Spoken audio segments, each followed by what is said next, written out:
people did die young because we didn't have emergency medicine. But what happened is it became such a shift and became such a profitable industry. It now became the dominant form. And now we're seeing the consequences of that. We've seen the consequences of not having emergency medicine. Now we see the consequences of trying to apply emergency medicine to as far as a realm of healthcare. So we're in that pendulum shift. It's really fascinating how our body has kind of almost like evolved, adapted to nature. And why our cells would even have ergothioneine receptors is because ergothioneine is one of the most powerful antioxidants. So all these detox teas and everything, 70% of all the body's toxins are released to the lungs, and 8.5 out of every 10 pounds of weight loss is through breathwork, is through carbon dioxide. That's 85% of all weight loss is actually through a gaseous exchange of breathwork. This is Vibe Science, a top 100 wellness podcast presented by the Radcast Network, breaking wellness barriers and making health truly personal. Here's your host, Ryan Alford. We talk about this all the time, but these arbitrary lines get drawn with these things are good and these things are bad. And It's, at some point in the world, we used natural supplements and different things to treat almost everything that we did. And then, modern technology, laboratories and pharmaceutical companies come along and they've done a lot of good things. But we've created these arbitrary lines between what's good, what's acceptable, what's publicly, the norm, and the things that aren't.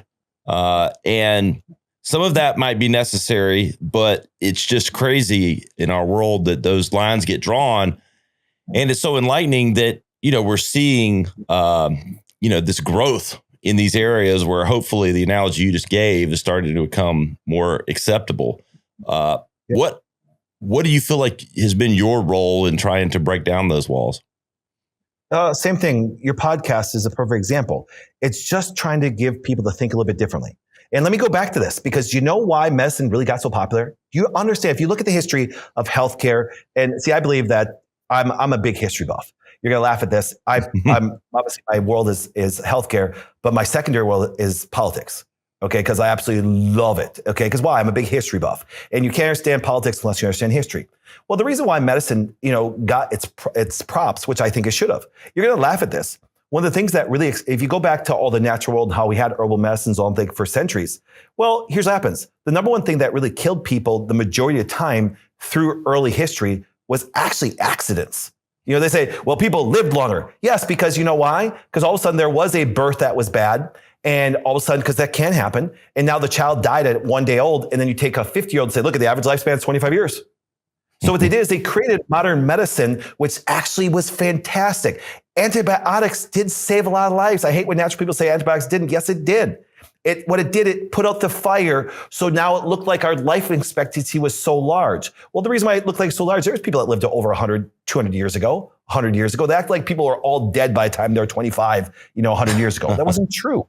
It's just that a lot of people did die young because we didn't have emergency medicine. But what happened is it became such a shift and became such a profitable industry that what happened is this, it now became the dominant form. And now we're seeing the consequences of that. We've seen the consequences of not having emergency medicine. Now we see the consequences of trying to apply emergency medicine to as far as a realm of healthcare. See, so we're in that pendulum shift. And I've just been consistent the whole 25 years. That's why I can speak to both sides and saying, don't be on one side or the other because you're going to be wrong sometimes. And so therefore we saw that during COVID. It was a perfect example. Because to look at those things, so all we try to do is share information so people know this. But here's what happens. You got to understand, getting a person to change a belief that they've been ingrained their whole life. And you got to think of it this way. Everybody's been trained to be a drug user since they're little. Don't get me wrong, your mothers do it. Don't feel good, take this. Don't do this, take this. And everything is a take. And all of a sudden your child gets broken up with, you have a daughter gets broken up at 17 years old for a boy. And now she feels bad and never realized that, guess what? Sometimes you're going to feel bad. Then the child runs towards something bad, a drug, or becomes addicted to something. It's like you train them that way, because we've even taken away from a fever or a sniffle that if they feel bad, we got to do something to comfort them.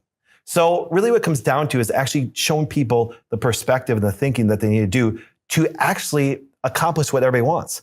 And everybody wants to be healthy. If I were to ask everyone on this podcast listening, said, raise your hand if you want to be healthy, every person would raise their hand. Raise your hand if you want your kids to be healthy, everybody raise their hand. If you want to, you pick every person, the person they love to be healthy, they'd raise their hand.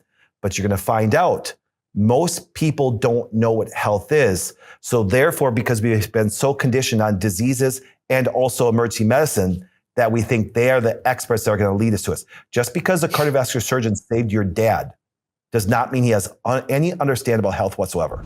All right, now let's get what we've already talked about. Our we'll call it the. Here's how I'm going to remember things. I'm going to, like eating 1,000 strawberries. Now, what was the other one? I can't remember these names. The other new one that you're excited about. Oh, ergothioneine. Yes. Yes. Ergothioneine. How can I forget? Yes. What is ergothioneine and how does it help us? Oh, yeah. So dietarily, the main source is actually mushrooms. Are you a mushroom fan? Yes. Or are you the one that picks off the mushrooms off the pizza? No, I eat mushrooms and I do have tried. I'm actually out now, but I was taking like a like a mushroom complex vitamin that was like, all the mushrooms you're supposed to eat or something. So I am familiar with those. Mushrooms are so amazing. The more I look into them, they have so many wonderful components like, our beta glucans and certain amino acids. And actually, ergothioneine is a derivative of the amino acid histidine. But why Life Extension and the scientific community was really interested in ergothioneine is because humans can't make it. Even though if histidine is an essential amino acid, we have to consume it from diet. But even if we take in histidine, we cannot turn it into ergothioneine. But what's interesting is our cells have specific ergothioneine transporters. So our cells have transporters to bring in ergothioneine, and it's not even something we can make. So it's almost like we have to get it from diet. It's almost like we were designed to eat mushrooms. Kind of interesting. We've had a lot of cannabis researchers and doctors that have come on and talk about that very thing with having the cannabinoid receptors, in our body, which is another interesting correlation. Absolutely. It's really fascinating how our body has kind of almost like, whether it's like evolved, adapted to nature. These are things that, and why our cells would even have ergothioneine receptors is because ergothioneine is one of the most powerful antioxidants. It's often compared to like glutathione, because I think a lot of your listeners are probably familiar with like glutathione. It's one of our most powerful internal antioxidants that we make. But remember, we can't make ergothioneine. And there was some research done kind of comparing the antioxidant effects between glutathione and ergothioneine. Sometimes the research showed equivalent antioxidant protection, but in some research, it was showing that it was even more powerful. So a really important antioxidant that we should have in our cells. But here's another kind of interesting piece.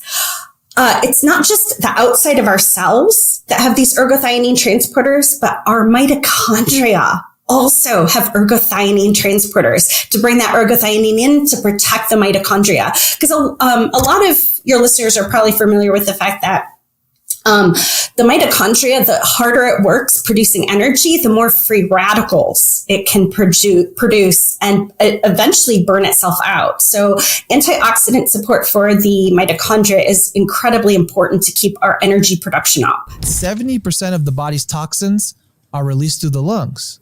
So all these detox teas and everything, 70% of all the body's toxins are released to the lungs, and 8.5 out of every 10 pounds of weight loss is through breathwork, is through carbon dioxide. That's 85% of all weight loss is actually through a gaseous exchange of breathwork. And not to mention, stress not only makes us stupid, but stress also makes us fat. So when we get stressed, the adrenals produce cortisol. That cortisol goes into our system and it makes us crave crappy foods. So when we do the breath work, it not only drastically cuts down on our stress, but it doesn't have us craving these crappy foods anymore. So we kind of like turn this thing into the guilt-free weight loss program. Like this isn't new. You can't go on my site and like find this, but there's something there, and we will probably double down and create a program based around that, probably within Breathwork Bootcamp. And that's just like a fraction of the things that Breathwork does and why I like it. So I hope I answered your question. Yeah. For sure. I'm sitting over here taking deep breaths the whole time you're talking. Counting my breaths as you're talking and sitting here going, we're going to blow some minds with the losing weight part. I mean, it's like we want to, and that's what's so fascinating to me, like what you can learn and how much we overthink certain things. And when it's sometimes some of the most, I don't know, simple thing. I'm not saying, you know, you got to know how to breathe. That's what you teach people to do. But I don't know. I think that's how much we don't know. I know. Go ahead. Sorry. Oh, I was going to say, just your example of I think you said the gym, Ryan. Like, I've had a doctor buddy of mine, actually. He's an MD. A couple months ago, started working with a trainer and literally was like, dude, I wasn't even breathing correctly when I was exercising. Just simple stuff like that, where it's like, we're not talking about healing deep wounds. This is literally just every day. I mean, even the way we breathe, right? Most of us breathe in through our lungs. Isn't it more beneficial to be breathing deep into your belly and emptying your belly? All right, guys. One thing I've learned about working out over the years is if the routine gets boring, you're probably not going to stick with it. I can have the best intentions in the world, but if I'm doing the same workout every week, eventually I just stop showing up. It's one of the reasons I started using Fitbod. Instead of me trying to figure out what I'm doing every time I walk into the gym, I just open up the app and it builds a workout for me based on my goals, my fitness level, and whatever equipment I've got around me. Just the other day, I had about 40 to 45 minutes to get a lift in. I opened Fitbod and it already had a full workout ready to go. Exercises, sets, reps, everything. I didn't have to think about it. I just followed along and got to work. What's cool is the workouts adjust as you go. The app tracks your progress and your muscle recovery, so it knows what to push and what to give a break. Keeps things challenging without burning you out. It also keeps workouts from getting stale. Fitbod has over 1,000 demonstration videos, so I'm constantly seeing new exercises or variations I probably wouldn't have programmed myself. For me, that's the biggest thing. It removes the friction. I don't spend time planning the workout. I just open the app and start training. Level up your workout. Join Fitbod today to get your personalized workout plan. Get 25% off your subscription or try the app free for 7 days at fitbod.me/vibe. That's fitbod.me/vibe. Yeah. So if you look at like a dog or a fish or look at a baby. Watch a baby breathe. When a baby breathes and takes the inhale, watch what moves. The belly moves, right? The belly moves out like this. But if you watch a human breathe, it's all up here in the collarbones and the clavicles, and we hold all of our stress and our tension up here. And then also our diaphragms get tight and blocked. So it's very difficult for us to have that deep diaphragmatic breathing. And that is extremely important because most people are doing paradoxical breathing. They're breathing the opposite. They're breathing all up here instead of down here. And that needs to change. We need to breathe into our gut. Why? It is the magical center of your body. If there was one place that held more magic in your entire body, it is your gut. 80% of your serotonin is produced there. 80% of your immune system is produced there. So just right there, that's 80% of your health and your happiness. And I guarantee you, if I said, hey, here's $10 billion right here, will you trade this for your health and your happiness? You wouldn't do it, right? Because the health and happiness is everything. Now, on top of that, my issue that I had emotional things I was holding on to. Well, we store a lot of our emotions in our belly.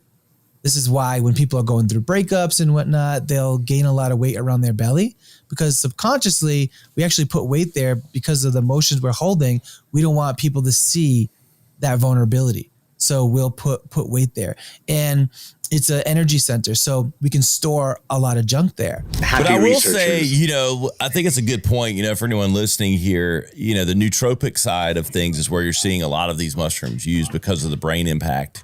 And you're probably seeing that word. And if you've been in the self-enhancement game on any level, you probably know kind of what it is. It's memory boosting, brain boosting, kind of a lot of biohackers like started the kind of that whole thing. They were trying to find compounds that were not like prescription drugs, but I mean, some of them had compounds that might have been crossing the line in the beginning, but finding things that enhanced your brain capacity at the end of the day, like trying to, for all of us that were born maybe with those 140 IQs or whatever, trying to get the most out of our brain.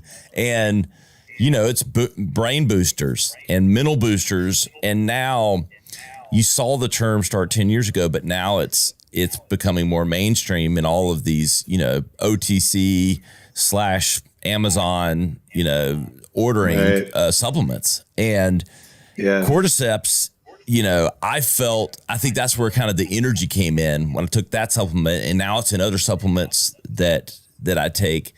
And it does kind of have a natural stimulation to it. And it's just fascinating to me, again, back to our whole premise with all this plant-based wellness, like we have these things that come from earth, given to us, and they have all of these immunity-based, health-based, mental-based things. So it's just, we've got to like tap into them more and really like, I guess, continue to study them. Right. Yeah. I mean, I think there's there's more studies happening like crazy now, especially in, the functional have had a little bit more freedom as far as studying the quote unquote magic, the psilocybin. Now they're being allowed to do a lot more studies on it with the legislation changing and stuff like that. So very exciting. But kind of what you mentioned, that what popped in my head was the nootropics. And I always think of the movie Limitless, where everyone wants that. That's what ultimately everyone's looking for. And I think for a long time, you've seen that with people with Adderall or all, these prescription stimulants. And I think there's a big kind of move away from those now, and people looking, and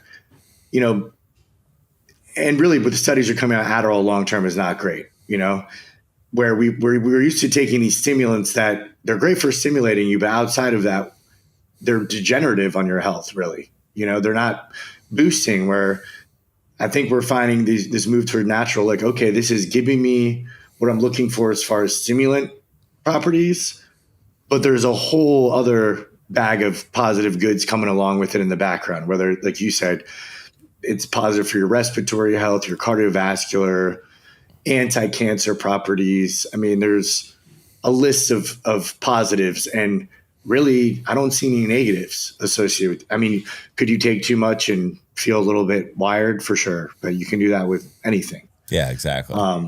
Everything in moderation, including moderation. Exactly. But it's, I don't know. I think, people get hooked on coffee. It's like, or drinking too much or having too much caffeine and all these things. So I think it's all about finding kind of that balance and really unlock. That's the key. It's funny you bring up the limitless thing, but like we all want to maximize ourselves, right? I mean, anyone that's going to listen to this podcast is likely trying to maximize their health and wellness. You want to get the most out of your body, the most out of yourself in whatever your passion is and whatever you're doing. And you want to do it in the most natural way possible. And so I think educating yourselves on these types of supplements, trying them in, healthy ways in the right doses is what's key to doing that. And I think, if you're someone out there listening and you're trying to get a mental edge, I would definitely start, with some kind of lion's mane cordyceps. You can Amazon, Google that. We're going to have blogs and articles on our site, takeavacay.com.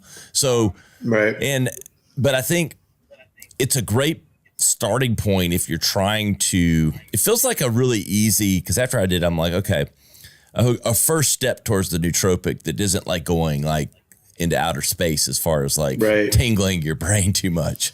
I feel like it's a real natural feel to it. And I still take something that has both of those in it. And every time I do, I'm kind of reminded of the effects. I'm I want definitely- Tom to whisper a secret into his photograph's ear. And then I want his photograph to send it to me. I saw the light working, Tom. I saw the light working. But I'm a skeptic, just like the UFOs, until I got to see it. I got to feel it. I got to, you got to beam it to me to believe it. Okay. The light bulb was incredible. But if that photograph could talk to me, I'm fucking believing. So pursuant to that, and I don't blame you, I offer everybody in the world 15 days of free session. Now, this is unique. What I'm doing has never been done before. How do I prove it? By proving it to the people, giving away 15 days of free sessions. All right. What happens during those sessions? During those sessions, for 15 days now, we'll balance your chakras, right? If I can illuminate a light bulb, then I can illuminate your mind and your chakras. That's one function. The next function, I'm able to program this instrument to detect bacteria. This is a photograph of Streptococcus, for instance. I'm able to program this instrument with photographs of microbes and then bring those microbes to a state of chaos. That's the second function. And then I'm able to program the instrument with photographs of vitamins or minerals. That's a photograph of riboflavin, and download the energy of vitamins into me. So it's a chakra balancing, So cool. a microbe eradication cleanse, and a vitamin nutrient program. All of that is done by way of information. This is not a biochemical process. It's the quantum process. It's information. If my cell phone is quantum information, I'm not in the instrument of the cell phone. And you're not inside that instrument behind me. It's your photograph that's communicating. Yeah, that's interesting. You know how would be a good test of this, Tom? We do what you just described, but we use it with a vacay product. And if you can take one of our gummies and download it inside of Chris or I so that we feel the effects without actually taking it. Okay. Well, I'm going to offer you both 15 days of free sessions, as I do to anybody. Oh, yeah. And after 15 days of free sessions, these instruments are operating 24 hours a day. You're going to be energized. You're going to feel the energy. Now, You're gonna see all it. right, can we film this and can we document all of this, the 15 You can days? document it. Yeah, you can document it. Every day I come into my laboratory and I treat people. It's rather cut and dry. Do I have to come there or do we have to do No. it here? Oh, boy. No. But this is content gold It's right a here. photograph. Yes. I want your feedback after the 15 days of free session. That's what I want. And let's see how you feel. And then thereafter, maybe your audience can provide testimonies likewise. Keep in mind, this has never been done before. So nobody has my instrument. Nobody's duplicated my results. What is my point? We have to rely upon testimonies. Yes. Yes, we do. The content discussed on this show is provided for reference and educational purposes. The content is not an attempt to practice medicine or provide specific medical advice. Always consult your personal physician for medical advice and proper diagnosis. Thanks for listening. This is Vibe Science. To learn more or watch full episodes, visit vibesciencepodcast.com. Here's to discovering your highest vibe.